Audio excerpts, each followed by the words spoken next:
हाँ जी, तो मेरे भाइयों हमेशा की तरह आप सबके लिए टेलीकॉम से जुड़ी हुई काफी सारी अपडेट लेके हाजिर हो चुका हूं। बताना चाहूंगा बीएसएनएल और एयरटेल की आपस में बहुत बड़ी फाइट हो चुकी है और भाई साहब आपस में दोनों कंपनियों के अंदर तकरार हो चुकी है। काफी बड़ी अपडेट है जो मैं आपको बताने वाला हूं।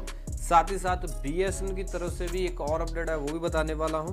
साथ ही साथ एयरटेल की तरफ से जो स्पेशली एयरटेल के 5G का स्टैंड ऑन 5G का वेट कर रहे हैं उनके लिए बहुत बड़ी बैड न्यूज निकल के आ रही है। बट हाँ, जियो के एयर फाइबर से रिलेटेड बहुत बड़ी खबर हमारे सामने निकल के आ रही है। साथ ही साथ वीआई ने धमाका कर दिया है। ठीक है ना, सारी अपडेट जानना चाहते हो ना, वीडियो को पूरा और अंत तक देखना पड़ेगा।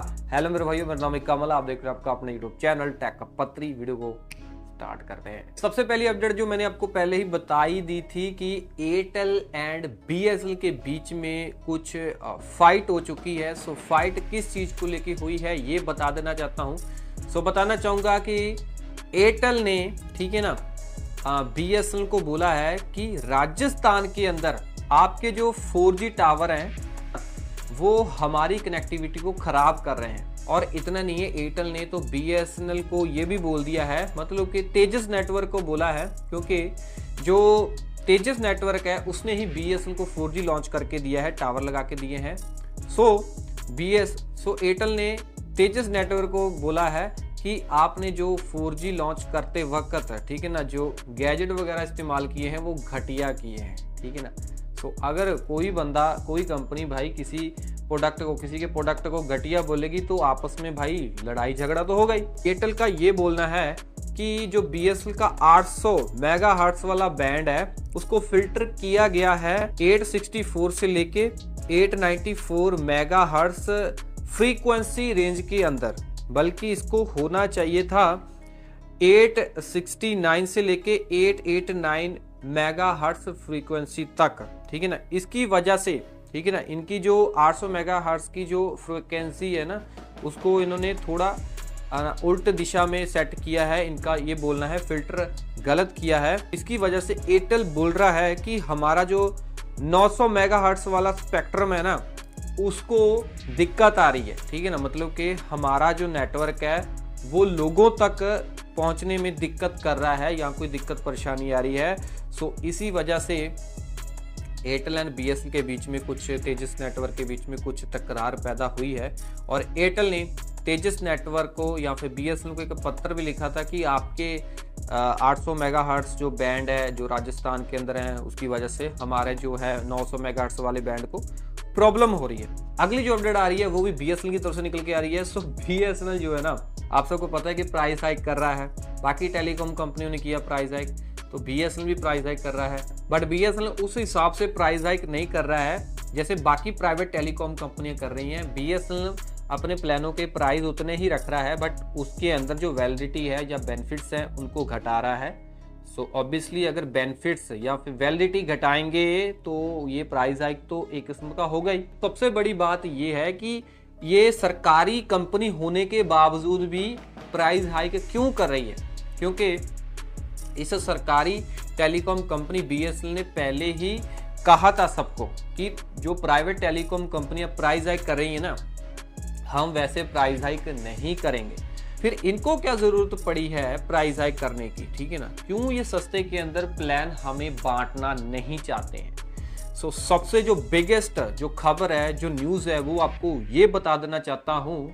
सो मतलब कि जो रिसर्च कंपनियां हैं वो ये बता रही हैं कि अगर टेलीकॉम कंपनियां प्राइस हाइक नहीं करेंगी, अपने प्लानों के प्राइस नहीं बढ़ाएंगी, तो आगे आने वाले समय के अंदर सारी टेलीकॉम कंपनियां मार्केट के अंदर सरवाइव नहीं कर पाएंगी। ठीक है ना, सो इसी वजह से ये सारी टेलीकॉम कंपनियां, ठीक है, अपने आप को थोड़ा मेंटेन करने के लिए, ठीक है ना, प्राइस हाइक कर रही हैं, थोड़ा थोड़ा कर रही हैं। अगली जो अपडेट आ रही है वो एयरटेल की तरफ से आ रही है, साथ ही साथ जियो की तरफ से भी अपडेट है, क्योंकि एरिक्सन की मोबिलिटी जो रिपोर्ट है नवंबर 2025 की आ गई है। सो इसके बारे में पिछली वीडियो के अंदर भी मैंने आपको बताया था। एरिक्सन ने बहुत बड़े बड़े दावे, बहुत बड़े खुलासे किए हैं कि आने वाले 6 सालों के अंदर या फिर आने वाला आने वाला जो 2031 है उसके अंदर क्या होने वाला है टेलीकॉम मार्केट के अंदर। उसके अंदर मैंने आपको बताया ही था कि 2031 तक एरिक्सन का दावा है, ये बोलना है, ये कहना है कि 1 बिलियन से ज़्यादा 5G ग्राहक होने वाले हैं। लगभग 79%, ठीक है ना, लोग 5G के ऊपर, ठीक है ना, अपना टाइम जो है वो बिताने वाले हैं। और इतना नहीं है, फिलहाल के लिए जो 5G ग्राहक है वो 394 मिलियन तक पहुंचने की उम्मीद है इस साल 2025 के अंत तक। और कुल मोबाइल ग्राहक हैं 5G के ऊपर 32%। और एरिक्सन ने अपनी रिपोर्ट के अंदर ये भी बताया है कि आने वाला जो 2031 है, आने वाले 6 साल हैं, 4G के ग्राहक बहुत कम होने वाले हैं। जो 2025 में लगभग 600 मिलियन, ठीक है ना, 4G ग्राहक हैं, वो घट के 190 मिलियन होने वाले हैं। और साथ ही साथ एरिक्सन ने टेलीकॉम कंपनियों को शाबाशी दी है, ठीक है ना। शाबाशी क्यों दी है? तो एरिक्सन का बोलना है कि ग्लोबली इतना 5G किसी का, मतलब देश का अच्छा नहीं है जितना 5G अच्छा इंडियन टेलीकॉम कंपनियों का है। इसी वजह से शाबाशी दी है।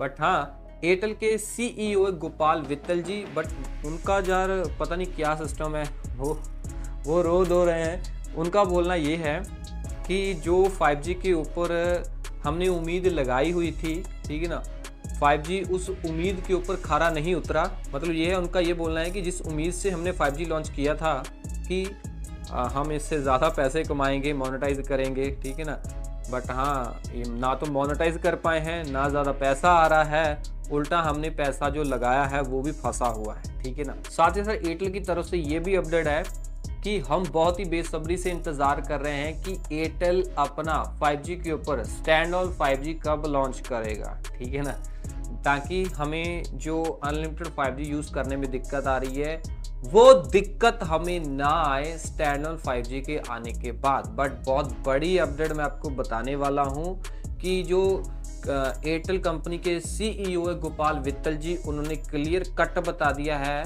कि अभी कुछ सालों के अंदर ही हम स्टैंड अलोन 5G लॉन्च करेंगे मोबाइल वाले ग्राहकों के लिए, ठीक है ना, या फिर dual mode 5G technology launch करेंगे। नॉन स्टैंडलोन और स्टैंडलोन को इकट्ठा करके एक नेटवर्क हम देने वाले हैं, वो अभी नहीं देंगे, कुछ सालों के अंदर देंगे। क्यों? क्योंकि एयरटेल बोल रहा है कि हमें ऐसा अभी लग नहीं रहा है कि स्टैंडलोन लॉन्च करना चाहिए, 5G लॉन्च करना चाहिए। बट भाई लोगों को तो लग रहा है ना, कंपनी को नहीं लग रहा है। लोगों को इसीलिए लग रहा है क्योंकि उनका जो है फ्लक्चुएशन बहुत ज़्यादा हो रही है, 4G 5G शिफ्ट हो रहा है, ठीक है ना। और कंपनी को क्यों नीड नहीं लग रही है? क्योंकि कंपनी को पैसा बहुत खर्चा करना पड़ेगा ना। हाँ, उन्होंने क्लियर कट बता दिया है कि अपने हम एयर फाइबर वाले कस्टमरों के लिए, ठीक है ना, 13 सर्कलों के अंदर जो है dual mode 5G technology launch कर चुके हैं। मतलब कि नॉन स्टैंड ऑन और स्टैंड ऑन 5G दोनों टेक्नोलॉजियों का एक सम्मेलन बना के एक नेटवर्क हम देना शुरू कर चुके हैं 13 सर्कलों के अंदर। और बहुत ही जल्द हम ऑल ओवर इंडिया के अंदर ओनली एयर फाइबर वाले कस्टमरों को ड्यूल 5G मोड ये टेक्नोलॉजी, स्टैंड ऑन वाली टेक्नोलॉजी देने वाले हैं, ताकि एयर फाइबर वाले बंदों को अच्छा एक्सपीरियंस देखने को मिल सके। एरिक्सन की रिपोर्ट बता रही है कि जितनी तेजी से, ठीक है ना, एयर फाइबर के सब्सक्राइबर बढ़ रहे हैं, ठीक है ना, इसके ऊपर ज़्यादा लोग शिफ्ट हो रहे हैं, उतनी तेज़ी से लोग जो 5G मोबाइल वाला है उसके ऊपर शिफ्ट नहीं हो रहे हैं। आप सबको पता ही है एयर फाइबर सस्ते में मिल जाता है, ठीक है ना। एयरटेल का 2500 रुपये दो और 2-3 महीने के लिए आपको उसका जो है मिल जाता है, ठीक है ना, वो सस्ता ही पड़ा ना। तो वैसे अगर आपको 5G मोबाइल लोगे तो 10-15-20 हज़ार का मोबाइल लेना पड़ेगा, फिर पैक डलवाना पड़ेगा, वो महंगा पड़ता है। इसीलिए लोग एयर फाइबर के ऊपर ज़्यादा शिफ्ट हो रहे हैं। और एरिक्सन का ये भी बोलना है कि आने वाले 6 सालों के अंदर सबसे ज़्यादा एयर फाइबर के ग्राहक होने वाले हैं कंपेयर टू मोबाइल 5G वाले ग्राहक। एरिक्सन की रिपोर्ट ये भी बता रही है कि तीसरे क्वार्टर के अंदर जियो के एयर फाइबर वाले जो ग्राहक है ना, वो 9.5 मिलियन तक पहुंचने वाले हैं। एयरटेल के एयर फाइबर के ग्राहक जो हैं वो बहुत ही कम है। बट हाँ, अगर हम एयरटेल के एयर फाइबर के और जियो के एयर फाइबर के दोनों के ग्राहकों को मिला लें 12 मिलियन तक इनके ग्राहक बन जाते हैं। बट हाँ, 2031 में जो एयर फाइबर के ग्राहक हैं वो 1.4 बिलियन, ठीक है ना, होने वाले हैं, जो कि बहुत बड़ा ये नंबर है।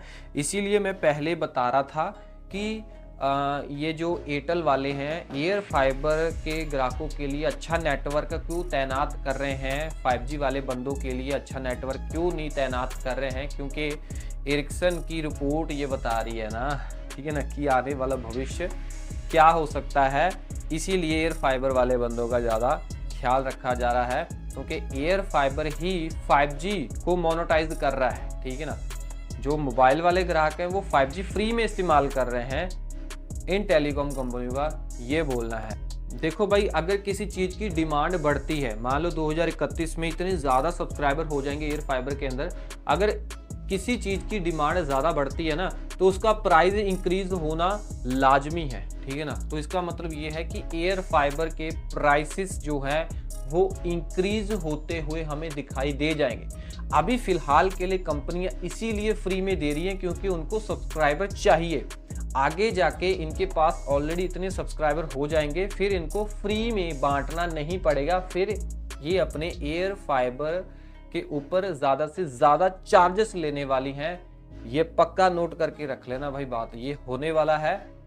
अगली जो बिगेस्ट अपडेट निकल के आ रही है वो वोडाफोन आइडिया की तरफ से निकल के आ रही है। वोडाफोन आइडिया ने, ठीक है ना, रिस्ट बैंड जो होता है फ्री के अंदर सबके लिए लॉन्च कर दिया है। सो बताना चाहता हूँ, VI ने VI सुरक्षा योजना का ऐलान किया है।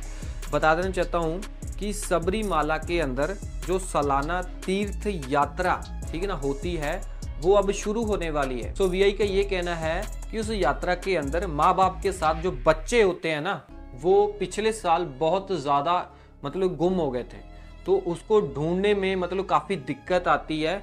इसी वजह से हमने ये QR बेस्ड जो है रिस्ट बैंड लॉन्च किया है। सो केरल राज्य पुलिस और VI ने आपस में पार्टनरशिप की है और VI जो सुरक्षा योजना का ऐलान किया है। सो अगर आप सबरीमाला मतलब केरल के अंदर, आई थिंक ये तीर्थ यात्रा होने वाली है, इसके अंदर जाने वाले हो और आपके साथ बच्चे भी जाने वाले हैं, तो आप रिस्ट बैंड QR बेस्ड जो रिस्ट बैंड है उसको आप फ्री के अंदर ले सकते हो। QR बैंड लेना है तो आपको सबसे पहले रजिस्ट्रेशन करना पड़ेगा www.visurakcha.online के ऊपर जाके आपको तो रजिस्ट्रेशन करना है, या फिर केरल के किसी भी VI स्टोर या मिनी स्टोर के अंदर जाना है, ठीक है ना, वहाँ पे आपको रजिस्ट्रेशन कर लेना, ठीक है। रजिस्ट्रेशन करने के बाद जब आप तीर्थ यात्रा करने जाएंगे तो आपको पब्बा केस कैंप, ठीक है ना, वहाँ पे एक कैंप लगा होगा, वहाँ पे आपको डिजिटल जो रजिस्ट्रेशन किया था अपने वेबसाइट पे जाके वो दिखाना पड़ेगा। फिर आप QR जो बैंड है या फिर QR बेस्ड बैंड जो है वो मिल जाएगा। सो कहने का मतलब ये है कि एक बैंड जो होता है उस तरीके का आपकी कलाई के ऊपर ठीक है पहनाया जाएगा, उसके ऊपर एक QR कोड चिपकाया जाएगा।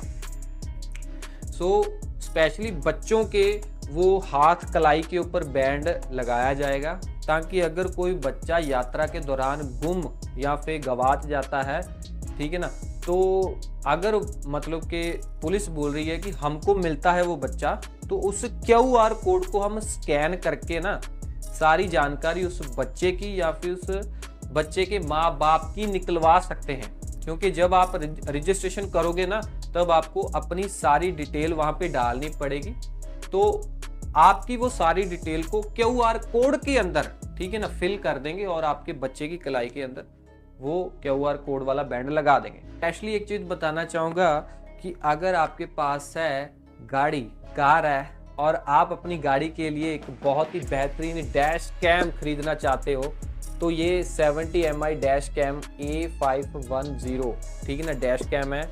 ये ड्यूल डैश कैम है, ड्यूल चैनल रिकॉर्डिंग है और StarViz 2 है, मतलब कि एक आपके सामने ठीक है ना वहाँ पे लग जाएगा एक बैक, ठीक है ना, बैक के ऊपर लगेगा ये सामने वाला डिवाइस कुछ ऐसा होता है, बैक में कुछ ऐसा डिवाइस होता है, ठीक है ना। सो आई थिंक मेरे को यूज़ करते हुए काफ़ी टाइम हो चुका है। इसकी मैंने प्रॉपर इंस्टॉलेशन वीडियो भी बनाई थी, अगर वो देखना चाहते हो कैसे इंस्टॉल किया जाता है विद जो हार्ड वायरिंग किट है उसके साथ, तो मैं आपको यहाँ पे लिंक दे दूंगा कार्ड के ऊपर, आप देख सकते हो।